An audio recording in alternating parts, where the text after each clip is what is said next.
Welcome back to the channel, guys. I'm your host, Buckning, and today we're going to talk about something different, completely not stock related, but financially related, of course, because that's what we do here.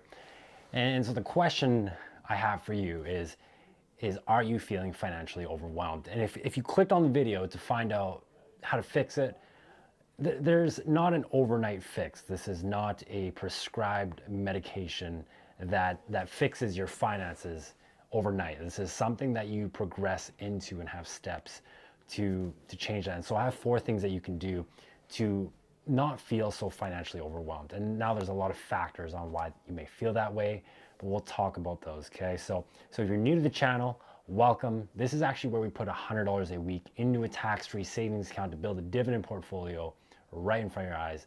If you're not new, welcome back. And thank you for coming back and watching this video. And so you're feeling financially overwhelmed. What I mean by that is are you feeling like you're living paycheck to paycheck? Are you feeling that your savings aren't growing? Are you feeling like you cannot move forward until this financial burden that you might be feeling gets taken off your chest or off your shoulders? Because finances can be something difficult to understand. It can be definitely something difficult to manage. Now, this is a common thing that a lot of people face or will face as they move along their career or move along this meander that we call life. And finances are always something that come up.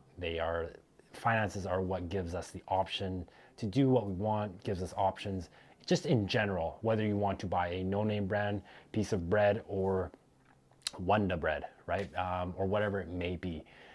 And so I got 4 things that could assist you in maybe not feeling so financially overwhelmed. And these 4 steps could actually help you get on the right track on fixing whatever it may be. So the first thing when it comes to finances is that you should probably acknowledge the money issue that you might have. What I mean by that is maybe you have a bad spending habit. Maybe you just have this overall fear of not looking at this number that's on a screen, because that's essentially what it is now. It's a digitized number in your bank account that you use to trade for services and goods. Now what I mean by acknowledging it is knowing and trying to figure out what the root cause is for your financial overwhelming feeling or the stress that you might be encountering. And once you acknowledge that, understand that the financial burden of that, the acknowledgement of that will help you understand that it's fixable, whether it needs to be fixed, whether it doesn't. Okay, if you have some sort of debt that you have to pay back or some sort of loan and it's overwhelming, a most common one is student loans.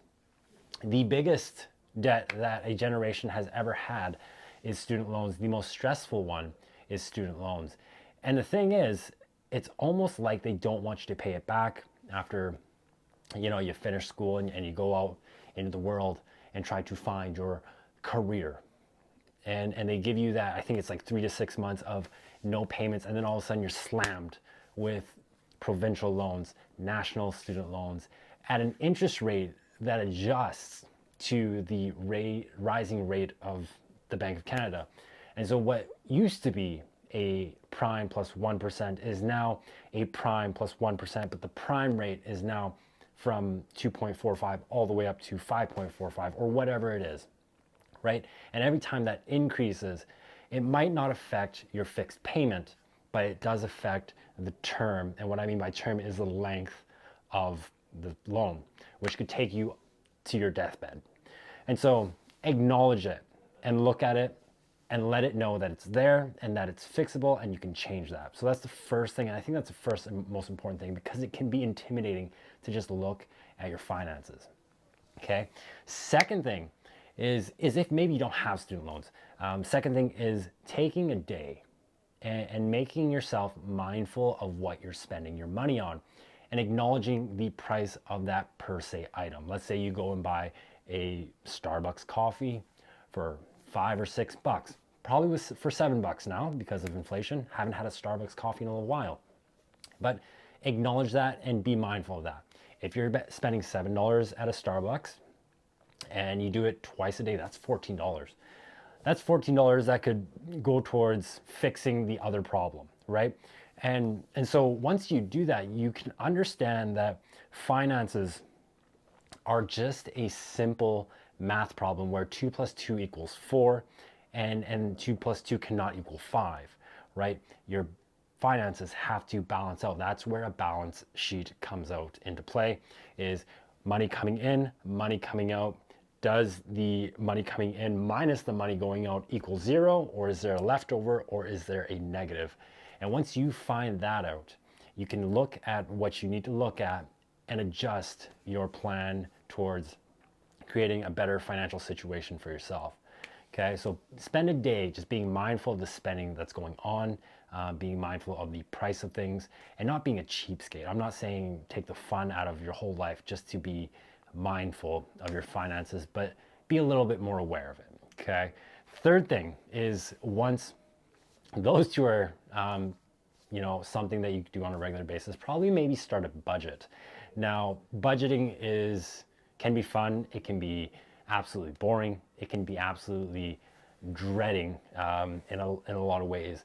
But budgeting does help. Take a piece of paper out. It doesn't have to be this fancy thing on Google Sheets or a spreadsheet. It can be as simple as writing it down. Now, I guess my tip on the 3 steps, on step number 3, which is creating a budget, is make sure that when you do a budget, you don't do it month to month. Because here's where I find a lot of people have troubles creating and sticking with a budget, is that they create a budget from month to month, yet it doesn't align with how they are being paid or how income comes in. If your income comes in on a month-to-month basis, yes, a monthly budget makes sense. However, if your payments or your paycheck comes in bi-weekly, please set up your budget on a bi-weekly basis. Figure out what comes out on the 1st to the 15th and then the 16th to the end, and account for those 2 months in the year where you get a third paycheck. Okay, so bi-weekly payments mean a bi-weekly budget. Now, semi-monthly is twice a month. That is different from bi-weekly. Okay, semi-monthly typically goes like this. It lands on the 15th of the month, and the end of the month is when you get paid. So if there's 28 days, you get paid on the 28th day. If there's 31, you get paid on the 31st day. So again, 15th of the month, end of the month. Set up your budget in that way accordingly to how you get paid. Once you figure that out, you can figure out where your spending happens. And the important thing is to track as well. Take that mindful spending day and track what you spent in that day, and track the next day, and track till you have a full month. Please don't rely on your banking apps or financial statements, because you don't, you're not invested enough in that. They're typically doing it for you, and it doesn't get you really involved. And if you don't have any skin in the game, I don't think that you're playing the game. All right, and so that's that. If you're one that doesn't have the discipline to do a paper budget, there are free budgeting apps like mint.com, but again, that takes away your ability to have skin in the game. When you have skin in the game, it means more. You're more invested and you want to move forward with it. For me, I have like this little red journal. I don't have it on me right now, but every time, every month that my pay frequency comes in, I write it out. I write out so I know where my money is going. If you don't tell your money where to go, it will leave. And so just keep that in mind. Last thing is well, I do a budget. I acknowledge my financial stress, and I'm mindful of my spending. Yet I still can't seem to make ends meet when it comes to bills. This is where prioritization comes into play. The 3 things, in my opinion, maybe 4, now that I've learned something new that I totally forgot in one of my shorts, is first, make sure you have a roof over your head. Okay, that's probably the most important thing. Second, you have food / Taco Bell. Okay, don't forget Taco Bell. That might even be a subcategory or a totally different category. Shout out to the guy who left a comment about Taco Bell. Okay, third thing is car. Okay, if your car is the means for you to go to work, to make that capital to bring home, to make sure that all bills are paid, that you can continue moving forward, that money keeps coming in, then a car is probably very important. So those three things are probably top priority in most cases. Now, the funny thing about personal finance is it's personal. So if you have housing taken care of, maybe a priority is something else, right? If you have food taken care of, maybe a priority is something else. So understand that priorities are different. Now, if you prioritize coffee in a sense where you're spending like tons and tons of money on coffee or whatever it may be, maybe you're a bagel person and you just love bagels, you love Tim Hortons and you just spend at Tim Hortons like nobody's business, I would question the priority of that, to be honest with you, and maybe shift that, because if you want to fix something, sometimes you have to give something up in order to do something else. And so once all that's taken care of, prioritize your bills, prioritize what's important, of course. And the bills, like a telephone bill, gas bill, water bill, if you have those kinds of bills, those will probably be okay if you miss the payment. Trust me, these companies have tons and tons of money. That's why we invest in them. Like, for example, I invest in TELUS. I'm sure that if you miss one payment, it's not a big deal. Just keep up with it the next time around. When you figure out your finances, you'll figure out pretty much your life, and you can start doing this automation thing and really start seeing the growth that happens over time. Now, it's not going to happen overnight, and I've mentioned that before, but those are the 4 steps that you can take to take back control of your finances, see the direction you're going, and really make a change in that financial pocketbook. So again, 4 steps of doing this. Acknowledge your money issue, okay? Number 2, spend a day or spend a month tracking your spending. Be mindful of that. For example, for me, I track every single day. I put it in an Excel sheet. I love Excel. Don't judge me for it. Number 3, do a budget. If you don't know how to do a budget, find out how. There's many resources on how you can create a budget and what to do. If you have any questions, leave a comment down below.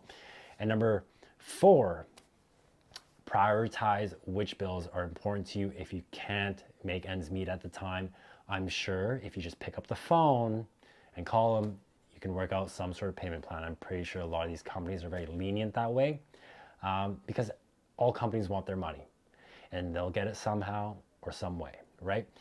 So that's pretty much it for the video, guys. Hopefully you did enjoy. I know it's, again, something different, but I like the direction we're going. So don't forget to leave a like and subscribe, and we'll definitely see you guys in the next one. Bye.